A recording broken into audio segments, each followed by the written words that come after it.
ligne directement, le télétravail, différents éléments. Aujourd'hui, on va discuter de Teams. Qu'est-ce que c'est comme outil? Qu'est-ce que ça peut apporter dans l'entreprise pour un outil de travail collaboratif? Donc et on va aussi discuter avec Emmanuel, ce que ça fait, ce que ça fait pas et on va rester sur une approche très, fonctionnelle. On va pas rentrer dans le détail technique, c'est-à-dire qu'on va pas vous expliquer comment il faut configurer la solution Teams dans votre entreprise. Ça, c'est un point important. Pour nous, c'est vraiment, les méthodes, les bonnes méthodes de travail avec l'outil de Teams. Emmanuel, je vais te laisser prendre la main et te présenter pour qu'on puisse, ensuite, dérouler sur, qu'est-ce que c'est Teams et qu'est-ce qu'on peut en faire dans l'entreprise? D'accord, très bien. Juste pour éviter les questions de bande passante qui pourraient être erratiques, quand je vais lancer le PowerPoint, je couperai ma caméra et à l'issue du PowerPoint, je réapparaîtrai.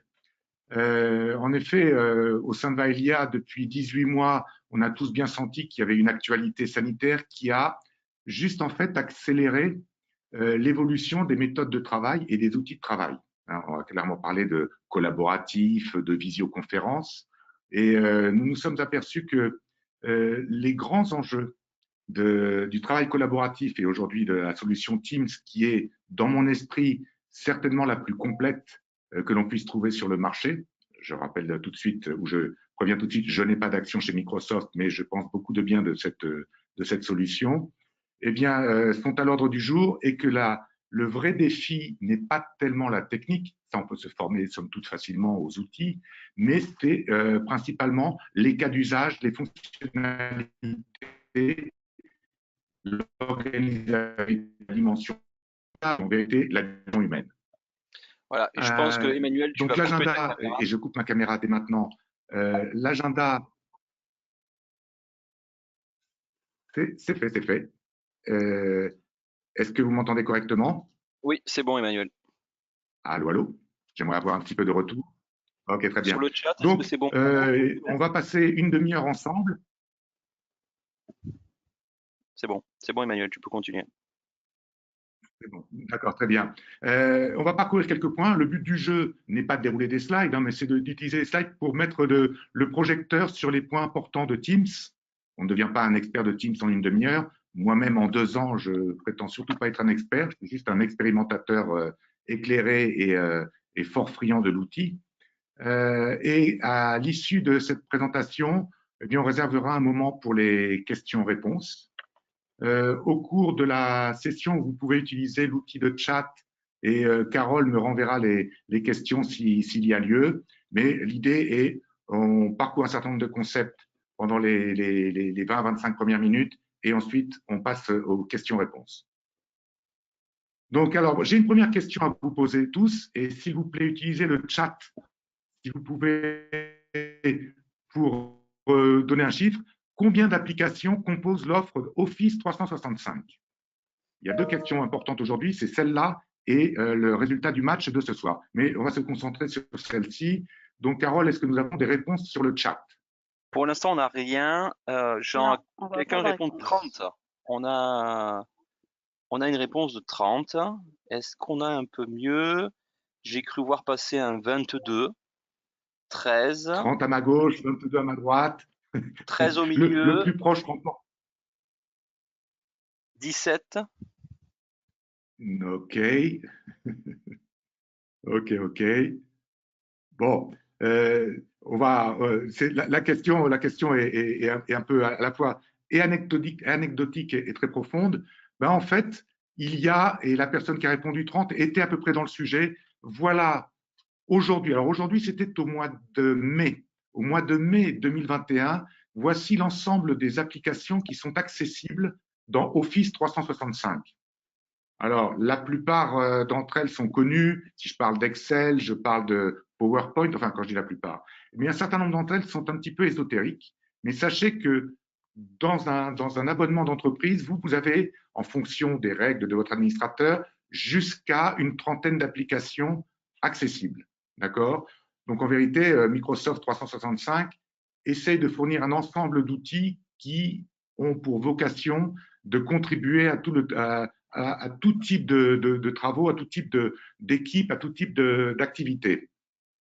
Alors, sur cette foison, l'idée de Microsoft est de positionner Teams comme le point d'entrée pour accéder de façon simple, facile, aisée, pour autant qu'on sache s'en servir bien évidemment, et de façon logique à l'ensemble de ces applications. Et le premier message intéressant de nos amis de Teams, c'est de dire finalement, autour de Teams, on va pouvoir fédérer et renforcer un certain nombre d'usages.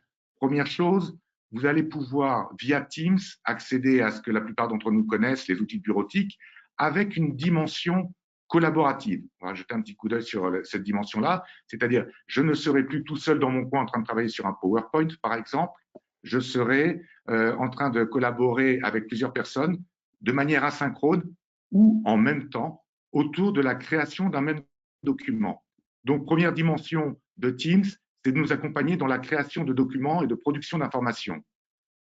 Deuxième aspect, au travers de Teams, les utilisateurs, je ne parle pas des techniciens, des DSI par exemple, mais les utilisateurs vont pouvoir s'abstraire de toute question de partage ou d'archivage. D'accord? Teams met une couche qui me facilite la vie en tant qu'utilisateur et je ne me préoccupe plus de savoir où sont stockés les fichiers. On pourra revenir sur ce point-là en fin de présentation si cela soulève des questions, mais c'est un des grands points, une des grandes facilités qu'offre Microsoft aujourd'hui, c'est somme toute pouvoir permettre à l'utilisateur d'être très autonome.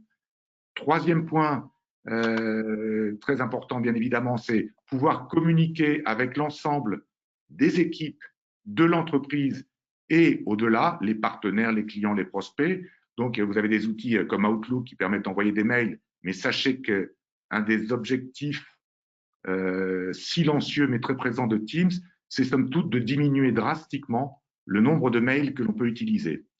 Et dernier point, puisqu'on parle de collaboratif, c'est aussi de fournir une manière de travailler qui permet de faire de la gestion de projet, de la gestion des activités de manière collective. Donc voilà, Teams eh bien, a vocation à être notre point d'entrée. C'est devenu pour moi, ça a pris du temps, je l'avoue. Je connais Teams depuis fort longtemps, mais j'ai mis beaucoup de temps à l'utiliser parce que la dimension, non pas technique, mais organisationnelle, dans mon entreprise, n'était pas suffisamment prise en compte. Alors, ça veut dire quoi? Si Teams devient la tour de contrôle, somme toute, de l'entreprise, ben c'est que il faut devenir très vite, et ça c'est la condition première, familier avec l'interface première de Teams. D'accord? Elle n'est pas si compliquée que ça. Je vais juste la passer rapidement en revue et certainement que beaucoup d'entre vous sont déjà familiers avec elle. Première chose dans Teams, les équipes. D'accord? On va faire un gros focus sur les équipes parce que le propos de Teams, Teams veut dire équipe, c'est de structurer l'organisation et le travail des collaborateurs en équipe. Deuxième chose importante, plus on utilise Teams, plus on va s'apercevoir que l'on produit du document, que l'on produit des outputs, des comptes rendus, des gestions de projets, bref, des contenus digitaux de travail et que au bout de quelques semaines, voire quelques mois, eh bien, il devient nécessaire d'avoir des outils qui nous permettent de naviguer sur l'ensemble de cette production collective. Chacun des utilisateurs peut aussi, chaque fois qu'il se reconnecte, avoir une trace de tout ce qui s'est passé dans son équipe ou dans toutes les équipes dont il est membre. D'accord? Vous avez toute une gestion des notifications dans Teams qui est faite de telle manière que vous avez, à partir de cette icône d'activité, l'ensemble de ce qui vous concerne qui a été mis à jour, modifié, créé dans vos équipes.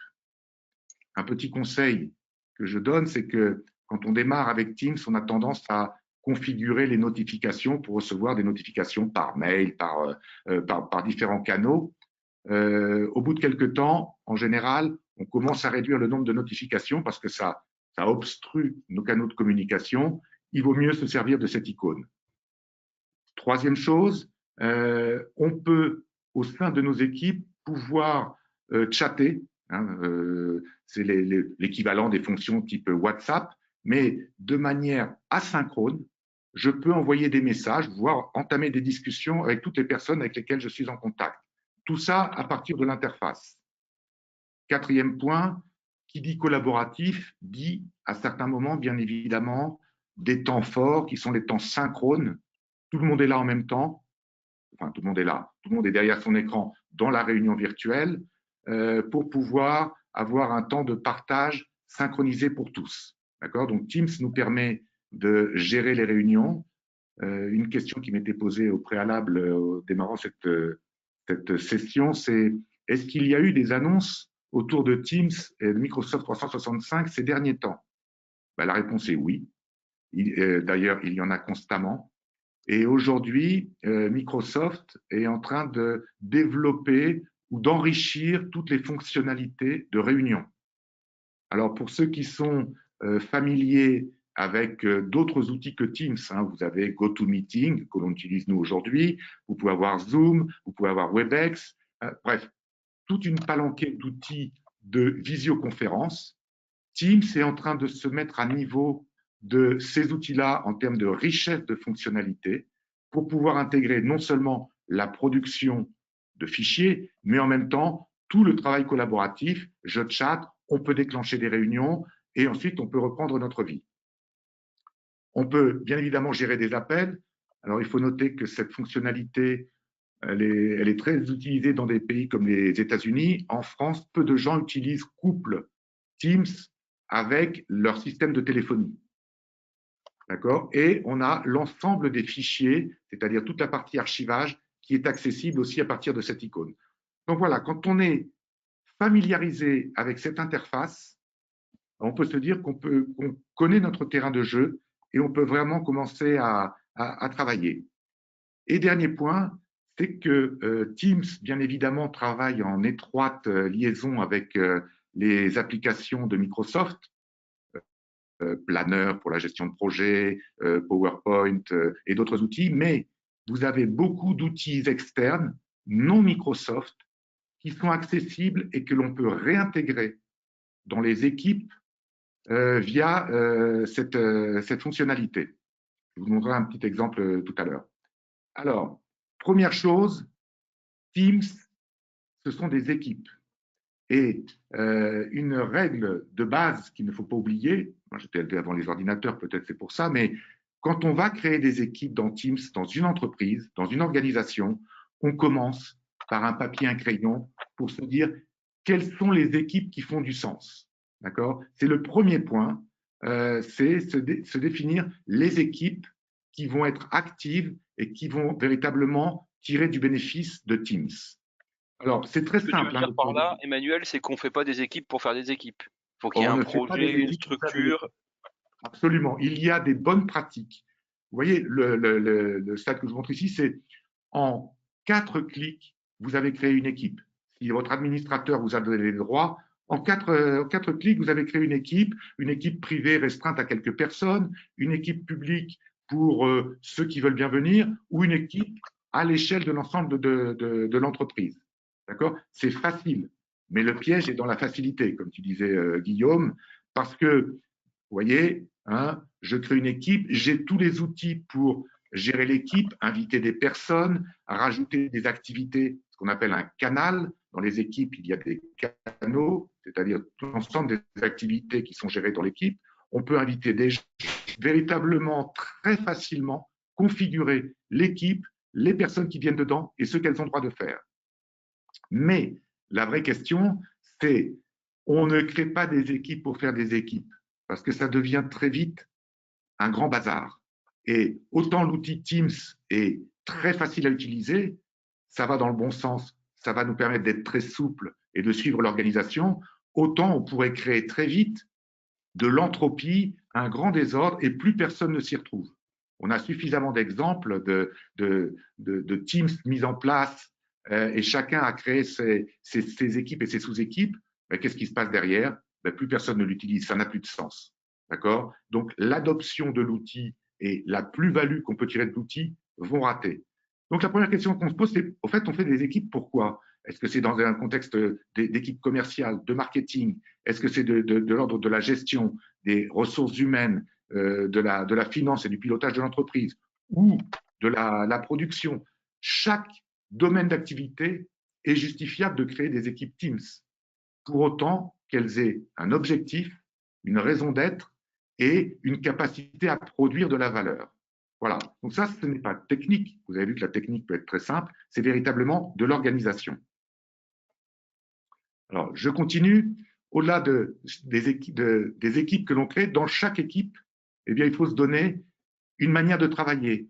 Et c'est véritablement dans chaque équipe que l'on va créer ce qu'on appelle des canaux. En vérité, ces canaux, ce sont les tâches. Pour vous donner un exemple, imaginons le département des ressources humaines. D'accord? Je vais faire une équipe ressources humaines. Mais dans les ressources humaines, j'ai plusieurs activités. J'ai l'activité gestion de la paye, j'ai l'activité gestion des congés, j'ai l'activité formation, j'ai l'activité promotion et du knowledge management peut-être. Donc, je crée une équipe RH et en fonction des besoins de mon équipe RH dans l'entreprise, je vais créer des canaux. But du jeu, c'est que ça soit lisible par toutes les personnes qui l'utilisent. Il n'y a pas que le créateur de l'équipe ou des canaux.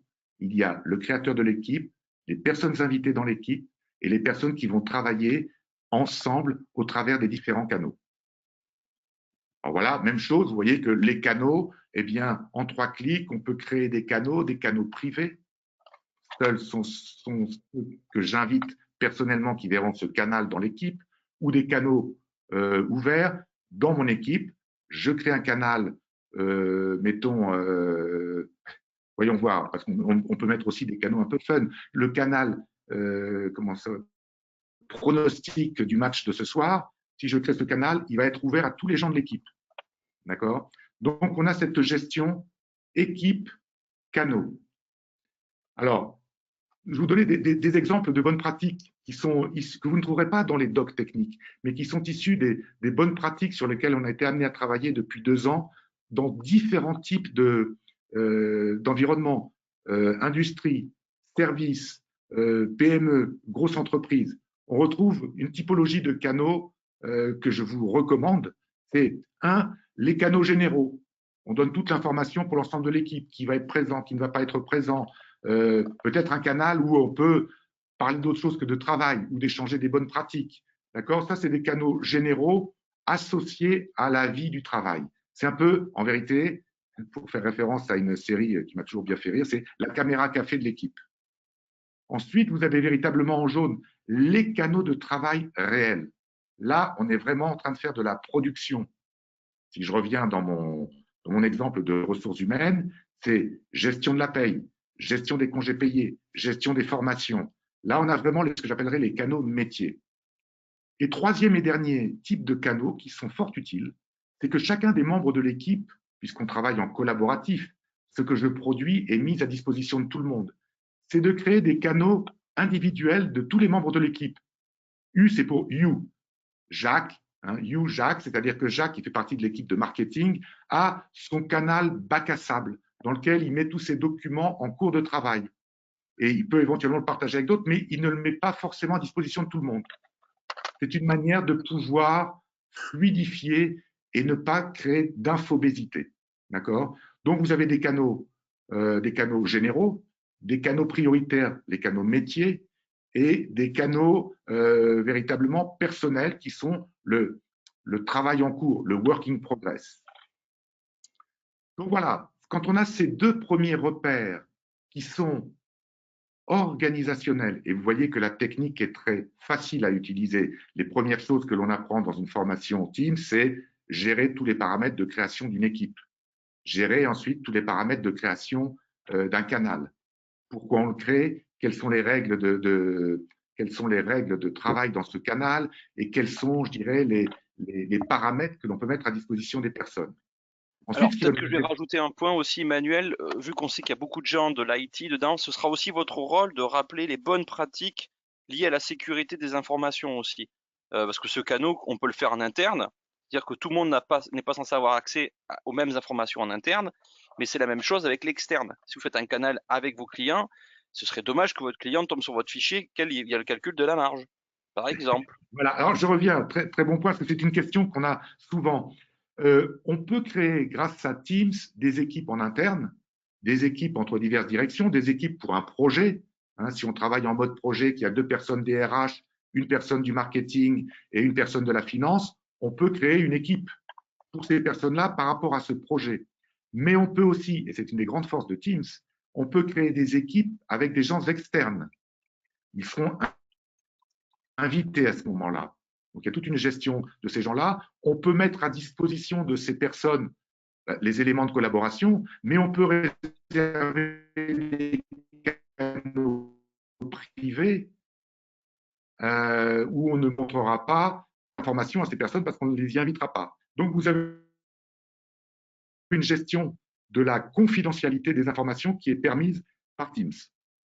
Une fois qu'on a ces outils-là, je dirais, Microsoft nous a donné un outil superbe qui permet d'embrasser, je dirais, une multitude de cas d'usage, et c'est là qu'est la valeur, mais c'est à nous d'inventer la vie qui va avec. D'accord. Et ce n'est pas en une demi-heure, je vous rassure, que l'on peut épuiser l'ensemble de ces cas d'usage. Mais je voulais mettre un petit coup de projecteur sur les cas d'usage que je trouve les plus immédiats, les plus directs et qui créent vraiment de la valeur. Premier cas d'usage, eh bien, je suis dans une équipe, l'équipe de formation. Voilà. On est en train de travailler avec Guillaume sur la présentation pour un webinaire sur le travail collaboratif. On est dans la même équipe, on a un canal dédié sur ce webinaire, je prépare cette présentation, je peux convier, je n'ai même pas besoin de le convier parce qu'en vérité on fait partie de la même équipe, mais Guillaume pourra intervenir soit pendant que je travaille, soit en mode asynchrone sur ce PowerPoint. C'est une version de PowerPoint, elle est centralisée et tous les gens qui vont travailler dessus sont enregistrés et les modifications sont là pour tout le monde. D'emblée, c'est zéro mail, je t'envoie la version 1, j'ai corrigé, je t'envoie la version 2. Ah oui, mais moi j'ai fait la version 2 prime. Ça, c'est fini. Et ça, c'est une des grandes forces de Teams. Faut bien se mettre d'accord pour que tout le monde ait les mêmes règles de travail, mais au travers de ces outils ou de cette couche collaborative mise sur le PowerPoint, qui dit PowerPoint, dit Excel, dit Word, dit tous ces documents-là, vous avez 2 petites subtilités intéressantes. La première, c'est que j'ouvre cette application PowerPoint soit en mode web, et je peux convier des invités extérieurs qui n'ont pas de licence, qui n'ont pas payé de licence Microsoft Office. Ils ont ouvert un compte Microsoft gratuitement, et je peux les inviter à venir travailler sur mon PowerPoint parce que c'est moi qui ai la licence et ils sont invités et ils vont pouvoir collaborer avec moi, étant externes, n'ayant pas de licence, ils vont pouvoir travailler sur mon document. D'accord. Ça, c'est quelque chose qui est intéressant à bien comprendre. C'est vous avez la version web de PowerPoint, mais vous pouvez aussi la ouvrir sur votre version locale qui a plus de fonctionnalités et la synchronisation entre les deux se fera. J'ouvre l'application web, je la rapatrie en local, je travaille sur la version locale et je sauvegarde automatiquement en centrale dans Teams. D'accord. C'est-à-dire toute la partie archivage, perte de données est gérée. Deuxième chose, vous avez la possibilité de travailler en collaboratif. Je vous ai dit que Guillaume et moi, on pourrait être en train de travailler sur ce PowerPoint. D'abord, je verrai, dans le PowerPoint, je verrai Guillaume est en train de travailler sur le slide 3. Je vois un petit signal et je sais qu'il est en train de travailler. Je peux même aller voir ce qu'il est en train de faire. Donc, on peut travailler en mode synchrone sur le même PowerPoint. Je suis en train de travailler sur la diapositive 2, il me voit, et lui est en train de travailler sur la diapositive 3 en même temps. D'accord. Et on peut utiliser les outils de chat, c'est-à-dire que je suis en train de lui dire, dis donc, Guillaume, j'aime beaucoup la modification que tu es en train de faire sur le slide 2, est-ce que je peux la copier pour la remettre sur le slide 5? D'accord. On peut avoir un mode de dialogue en synchrone, en chat, autour du document. Et si nous faisons partie de la même société et qu'on est en mode synchrone tous les deux, voire avec une troisième personne, avec Carole, on pourrait même déclencher une petite réunion à la volée. On est sur le PowerPoint tous les trois et je déclenche une petite réunion. Attendez, je n'ai pas compris ce que vous avez mis sur le slide 2. expliquez-moi, petite réunion, 5 minutes, et on est reparti. D'accord? C'est ça, cette notion de collaboratif que nous apporte Teams. Deuxième type qui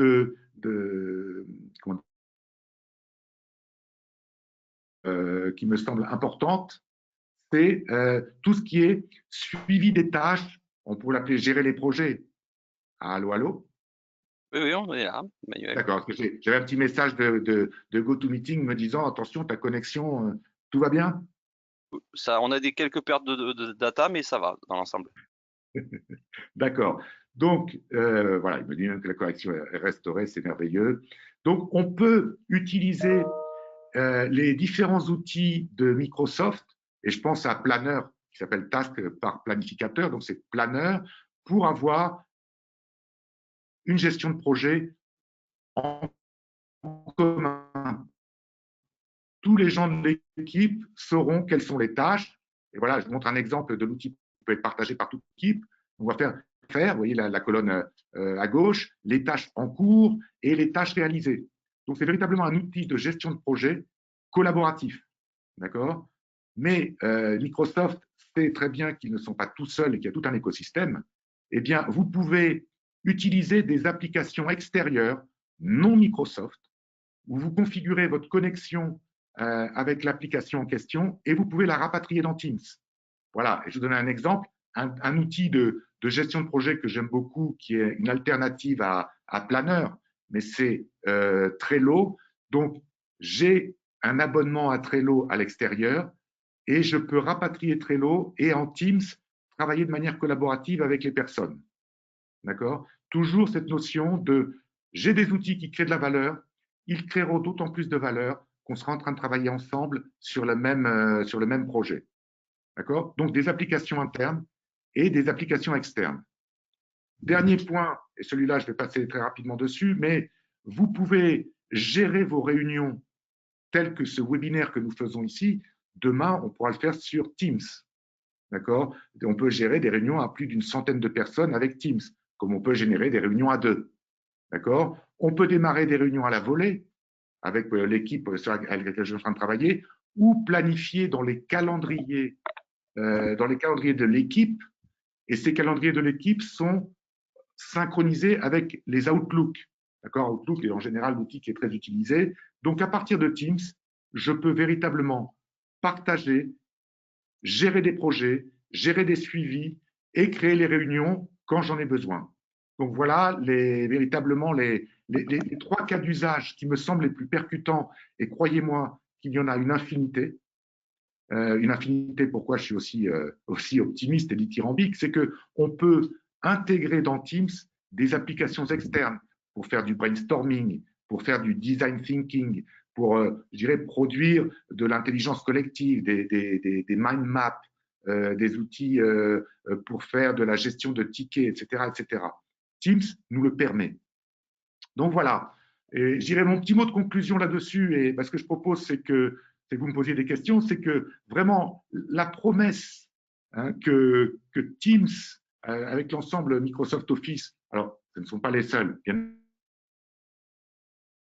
évidemment, mais c'est vraiment l'outil qui nous intéresse ici, pour pouvoir gérer des projets, pouvoir, je dirais, développer des idées, gérer des projets en mode agile, ce que je vous ai montré au travers de la gestion de projet, c'est vraiment l'inspiration de projet en mode l'inspiration des projets en mode agile, gestion d'un sprint au travers de Teams. Tout ce qui est de l'ordre des outils de créativité, blanc, utiliser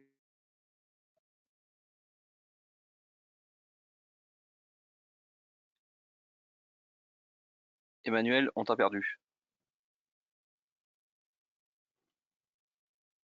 Emmanuel, est-ce que tu es avec nous? Alors, je pense qu'on a un peu perdu Emmanuel sur un problème de connectique, tant qu'il nous rejoigne. Donc, je vais reprendre un peu son propos, hein. Donc, aujourd'hui, on voit que Teams peut être un élément d'une colonne vertébrale pour l'entreprise pour structurer le déploiement et le développement de l'activité, aussi bien en présentiel qu'en télétravail. C'est vraiment un élément clé Les points qu'on peut rajouter, c'est comme on vous l'a dit, qu'il faut vraiment bien structurer, son approche avant de se lancer dans un team. Il y a peut-être, un certain nombre de travail à faire sur comment vous voulez organiser le futur de l'entreprise et le futur des équipes. Ça, c'est vraiment un point, stratégique à avoir. Emmanuel, tu es de retour avec nous? Emmanuel, on n'a plus de son, pourtant on ne t'entend plus. Le temps qu'Emmanuel récupère son son, je vous propose de peut-être dans le chat de nous poser des questions. Est-ce que vous avez des questions particulières par rapport à Teams, le déploiement, l'approche, un retour d'expérience?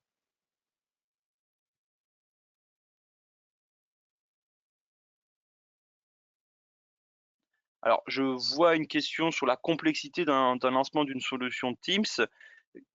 Quels seraient pour nous les éléments clés avant de lancer un projet Teams? Ça, c'est une bonne question. C'est pas une question facile, hein. En fait, ça dépend vraiment de l'historique de l'entreprise. Emmanuel, j'ai cru t'entendre revenir. Oui, voilà, absolument. Donc, en effet, comment est-ce que, si je comprends bien la question, c'est comment est-ce qu'on lance un projet de mise en œuvre Teams? Enfin, qu'est-ce qu'on fait si on se dit on veut utiliser Teams pour structurer notre entreprise? Ça va être un outil de travail. Qu'est-ce que tu peux nous donner comme choses à faire et choses à pas faire? On va dire D'accord, ton partage d'expérience. d'accord. Alors, lancer un projet Teams, il faut deux têtes. Il faut une tête technique pour gérer véritablement la partie infrastructure dans Azure, de ce qu'on appelle le tenant. Mais je ne vais pas trop entrer dans les détails parce que ce n'est pas forcément le propos ici. Et en plus, ma capacité est un petit peu limitée. Mais pour s'assurer de la configuration globale de la solution dans l'entreprise et ensuite pouvoir configurer les rôles. Et il y a une dimension organisationnelle. Il faut véritablement un animateur, un chef de projet fonctionnel. On n'installe pas Teams comme ça, on met en place des licences et équipe par équipe, débrouillez-vous. Il faut véritablement avoir un travail d'accompagnement au changement en identifiant, quelles sont les équipes qu'il est intéressant de créer. Et il vaut mieux être progressif. Le marketing a du travail à faire. C'est clairement une équipe. On est en train de lancer, mettons, un projet transverse qui va associer du marketing, de la finance et de la technique. Ça vaut le coup de créer une équipe parce qu'on a une véritable tâche à accomplir. Donc, c'est identifier les équipes. Et la deuxième chose, c'est l'accompagnement au changement, c'est une formation minimale aux outils en termes techniques. Je dirais, avec des cas d'usage, ça représente des formations d'une journée par personne. On peut s'associer en équipe de 8-10 avec un peu de travaux pratiques. Et ensuite, identifier les cas d'usage les plus importants. En fonction des équipes, on n'a pas forcément les mêmes besoins. Les gens qui sont dans la mise en œuvre de solutions techniques, eux, c'est plutôt la gestion de projet. Les équipes de développement sont très axées sur toute la gestion planeur ou Trello ou autres solutions. D'accord.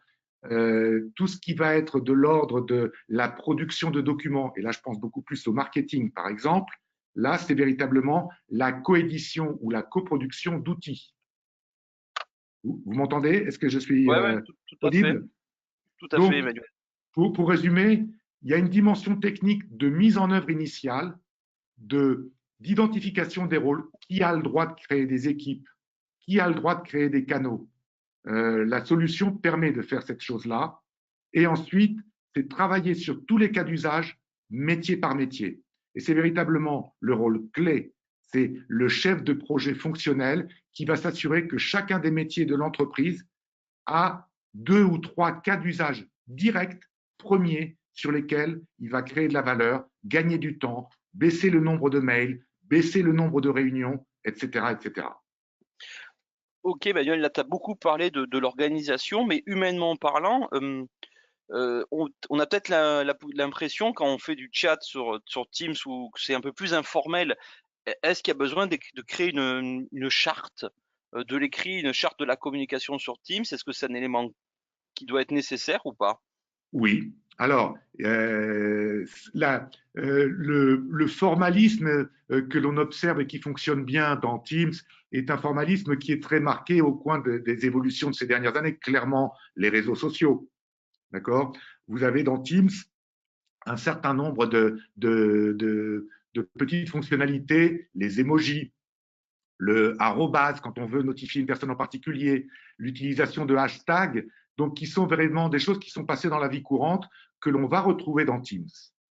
Là où il faut se mettre des règles, c'est dans la manière de travailler ensemble. Quand j'envoie des messages, je fais attention d'envoyer des messages qu'aux personnes que cela concerne.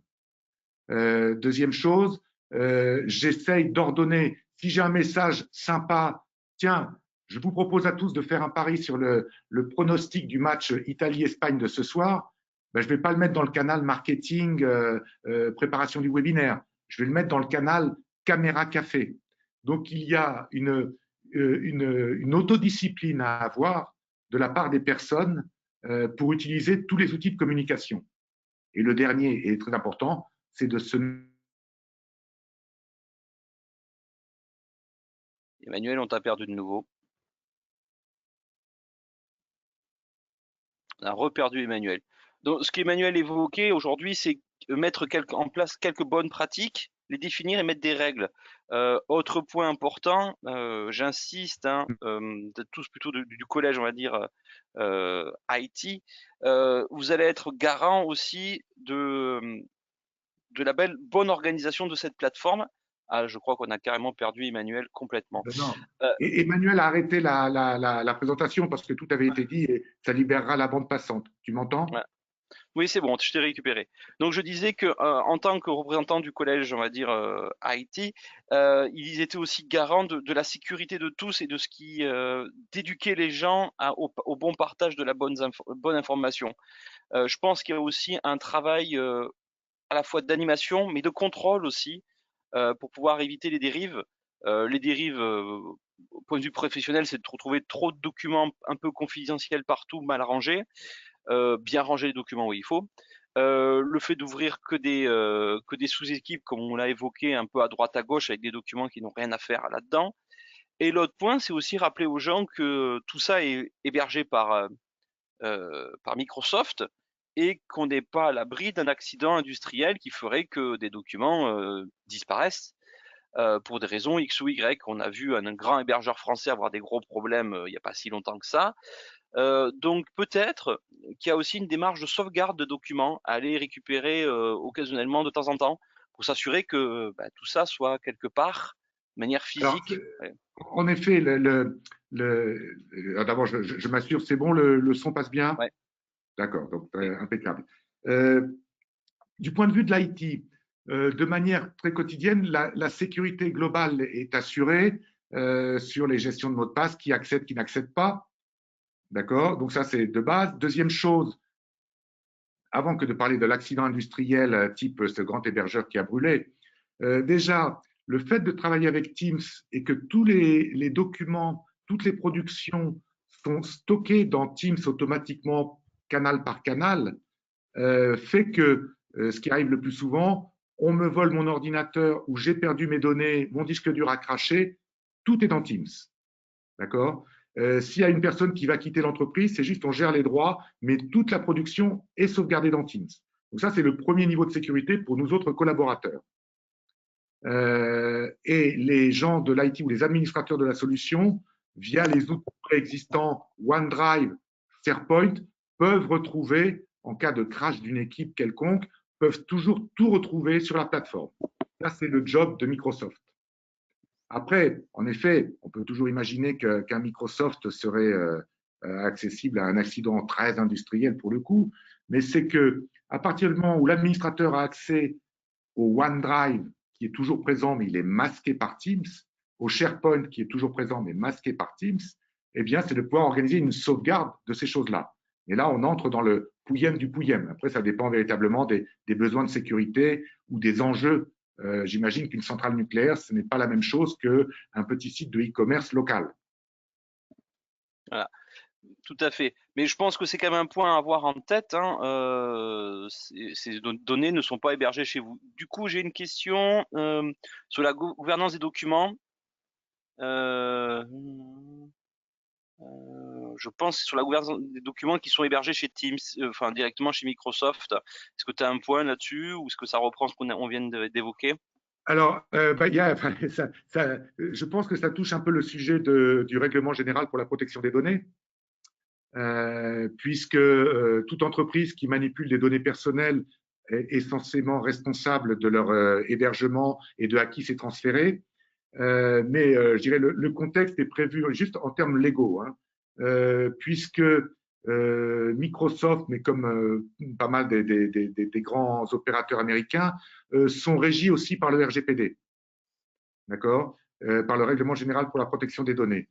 C'est-à-dire que vous pouvez obtenir de la part de nos amis de Microsoft de savoir où les données sont hébergées et quelles sont leurs règles à eux. Et je crois que pour Microsoft, tout est hébergé en Europe, qui est le contexte du RGPD. La seule chose, c'est si on est, non pas confidentiel, mais secret défense, là, auquel cas, ça pose d'autres problèmes. Mais je ne pense pas que ce soit la question qui est posée aujourd'hui.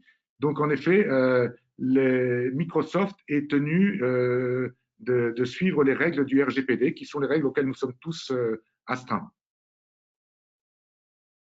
Ok. Est-ce qu'il y a d'autres questions un peu plus, un peu moins techniques, on va dire, mais plus sur les méthodes, la mise en place? Euh,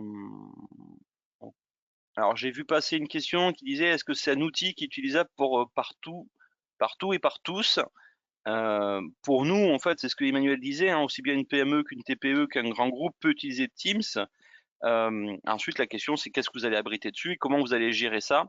Et surtout, comment vous allez éduquer vos collaborateurs à ce changement de pratique? Alors, Voilà.